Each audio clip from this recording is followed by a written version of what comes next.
Get some oil change done.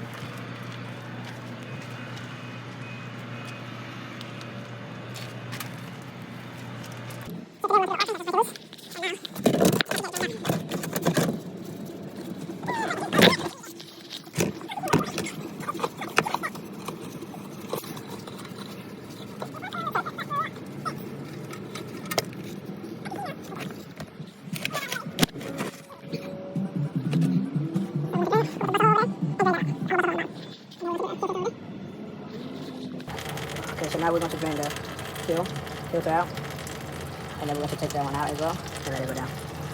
So we're letting it drain before we start taking it apart. Okay, so now we fill it up, and then we just took it out. As you can see over here, we just took it out. See it? Okay. Okay, so now we're putting the new one in the filter.